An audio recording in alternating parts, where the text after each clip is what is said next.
Hello students, how are you. आज हम part 3 पढ़ेंगे। शहंशाह अकबर को कौन सिखाएगा।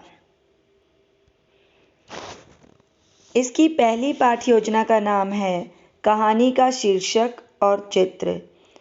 इसमें हमें संसाधन के रूप में फ्लैश कार्ड चाहिए, प्रश्न 1 का, और मुख्य शब्द हैं शहंशाह, शीर्षक, अनुमान, घटनाओं। बच्चों, इस पाठ्य योजना को पढ़ने के बाद कहानी का शीर्षक पढ़कर और चित्र देखकर आप लोग कहानी की घटनाओं का अनुमान लगा पाएंगे। कहानी शहंशाह अकबर को कौन सिखाएगा के अभ्यास प्रश्न में प्रश्न 1 के चित्र का फ्लैश कार्ड देखें। बच्चों, इस चित्र को देखकर बताएं कि इसमें कौन सी घटना घट रही होगी। इस चित्र को देखकर क्या आप इस कहानी का नाम बता सकते हैं? तो इस चित्र में एक बच्चा अपने नाना जी के साथ किताब पढ़ रहा है। कहानी का नाम होगा मेरी किताब। तो बच्चों, आज हम कहानी के शीर्षक को पढ़कर और चित्रों को देखकर कहानी में घटने वाली घटनाओं का अनुमान लगाएंगे। आपके सामने कहानी का शीर्षक लिखा है और चित्र से जुड़े प्रश्न। कहानी शहंशाह अकबर को कौन सिखाएगा के पहले चित्र को देखकर बोर्ड में लिखे गए प्रश्न का एक एक करके उत्तर देना है आपने। कहानी का शीर्षक पढ़कर आपको क्या लगता है, यह कहानी किसके बारे में होगी? कहानी के पहले चित्र में क्या दिखाया जा रहा है? चित्र में कौन कौन है? चित्र में क्या हो रहा है?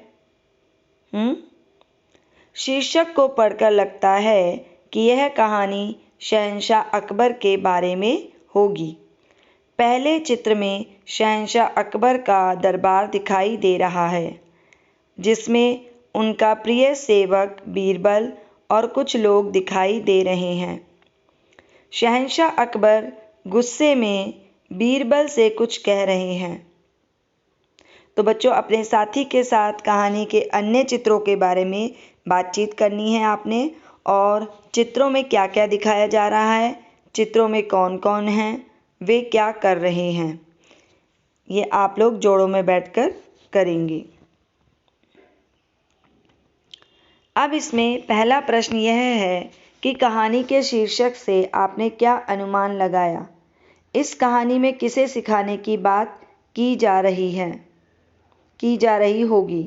कहानी के चित्रों में क्या क्या दिखाया जा रहा है, चित्रों में कौन कौन हैं, वे क्या कर रहे हैं।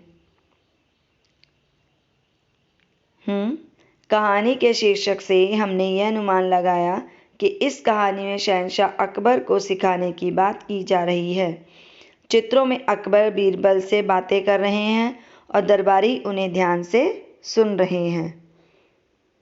अब इसी में दूसरा प्रश्न है कि कौन सी चीज़ें कहानी का अनुमान लगाने में हमारी सहायता करती हैं। कहानी के शीर्षक को पढ़कर और चित्रों को देखकर हम कहानी के घटनाओं के बारे में क्या क्या अनुमान लगा सकते हैं। कहानी की घटनाओं का अनुमान लगाने से हमें क्या फ़ायदा होता है। तो इसके लिए कहानी का शीर्षक और चित्र कहानी में घट रही घटनाओं का अनुमान लगाने में हमारी सहायता करते हैं। कहानी के शीर्षक और चित्रों को देखकर हम कहानी के पात्रों के बारे में अनुमान लगा सकते हैं कि वे क्या कर रहे हैं, वे कैसा महसूस कर रहे होंगे, वे आपस में क्या बातें कर रहे होंगे। कहानी के शीर्षक और चित्रों से कहानी का अनुमान लगाने से हम कहानी को आसानी से समझ पाते हैं। इसी में तीसरा प्रश्न है, क्या चित्रों को देखकर हम सब एक ही प्रकार की कहानी सोचते हैं? यदि हाँ तो क्यों? यदि नहीं तो क्यों? तो चित्रों को देखकर हम सब एक ही प्रकार की कहानी नहीं सोचते, क्योंकि हम सब अलग अलग तरीके से सोचते हैं। तो बच्चों, इस पाठ्य योजना को पढ़ने के बाद देखिए, आप यहाँ के प्रश्नों के उत्तर भी यहाँ पर पढ़ सकते हैं।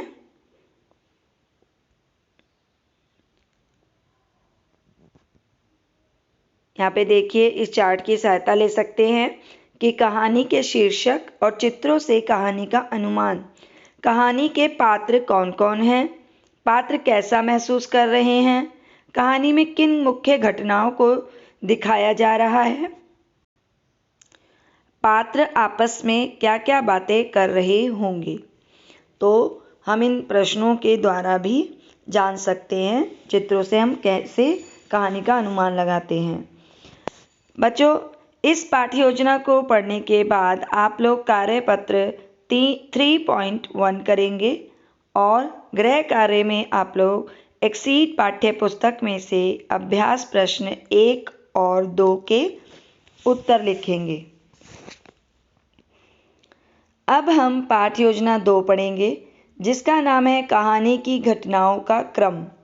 यहाँ पे हमें कोई भी संसाधन नहीं चाहिए और मुख्य शब्द हैं घटनाओं और क्रम। अब इस पाठ को पढ़ने के बाद आप लोग कहानी पढ़कर कहानी की घटनाओं के क्रम की पहचान कर पाएंगे। बच्चों, आज सुबह उठकर आपने क्या क्या किया, क्रम से अपने सभी कामों के बारे में बताएं।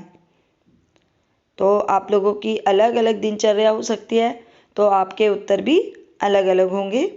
तो आज हम अब कहानी शहंशाह अकबर को कौन सिखाएगा को पढ़कर कहानी की घटनाओं के क्रम की पहचान कर पाएंगे। इसके लिए अपने साथी के साथ मिलकर कहानी शहंशाह अकबर को कौन सिखाएगा को पढ़ते हुए कहानी की मुख्य घटनाओं के क्रम को पहचानिए और उनके सामने एक सितारा बनाइए। साथ ही कहानी के क्रम को पहचानिए कि कहानी में सबसे पहले क्या हुआ, बाद में क्या हुआ, अंत में क्या हुआ। जोड़ों में बैठेंगे।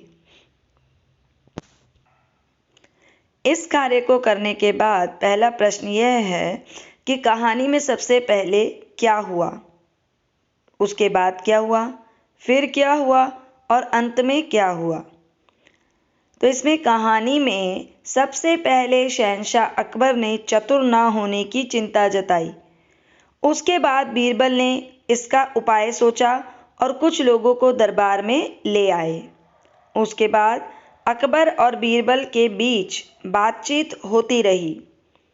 अंत में शहंशाह अकबर को समझ में आया कि हम हर किसी से भी सीख सकते हैं, हम किसी से भी सीख सकते हैं। इसी में दूसरा प्रश्न है, किसी कहानी की घटनाओं के क्रम को हम कैसे पहचानते हैं। तो किसी कहानी की घटनाओं के क्रम को समझने के लिए हम उस कहानी को ध्यान से पढ़कर उस कहानी की घटनाओं को क्रम में लगाते हैं कि कहानी में सबसे पहले क्या हुआ, उसके बाद क्या हुआ, फिर क्या हुआ, अंत में क्या हुआ। इसी में तीसरा प्रश्न है कि यदि बीरबल शहंशाह अकबर को कहानी के शुरू में ही बता देता कि हम किसी से भी सीख सकते हैं, तो कहानी का अंत क्या होता। तब शायद शहंशाह अकबर को यह यकीन ही नहीं होता कि हम हर व्यक्ति से कुछ ना कुछ सीख सकते हैं। तो बच्चों, आप अपने प्रश्नों के उत्तर यहाँ पढ़ सकते हैं और इस चार्ट की सहायता ले सकते हैं कि कहानी की घटनाओं का क्रम, कहानी को ध्यान से पढ़कर घटनाओं का क्रम समझना, सबसे पहले क्या हुआ, उसके बाद क्या हुआ, फिर क्या हुआ, अंत में क्या हुआ। इस पाठ्य योजना को पढ़ने के बाद आप लोग कक्षा कार्य में कार्यपत्र 3.2 करेंगे और गृह कार्य में एक्सीड पाठ्य पुस्तक में से अभ्यास प्रश्न 3, 4 और 8 के उत्तर लिखेंगे। अब हम पाठ्य योजना 3 पढ़ेंगे, जिसका नाम है सर्वनाम शब्द। इसमें एक चार्ट पेपर और एक चार्ट पेपर पर लिखे होंगे वह जा रहा है, तुम खेल रहे हो, मैं सो रहा हूँ, हम पढ़ रहे हैं, हमने बैडमिंटन खेला, उसने एक कविता लिखी, आपने कहाँ जाना है, मुझे कल मुंबई जाना है, हमें एक हाथी दिखाई दिया, क्या तुमने खाना खा लिया। ये वाक्य लिखे होने चाहिए चार्ट पे। और मुख्य शब्द है संज्ञा सर्वनाम इस्तेमाल। बच्चों, इस पाठ्य योजना को पढ़ने के बाद आप लोग सर्वनाम शब्दों को छांट पाएंगे।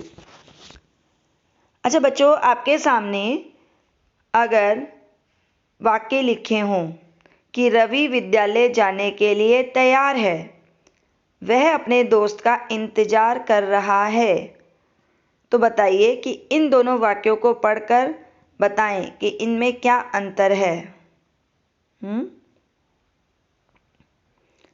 पहले वाक्य में रवि संज्ञा है, लेकिन दूसरे में उसी शब्द को ना दोहराकर उसके स्थान पर सर्वनाम शब्द का प्रयोग किया गया है।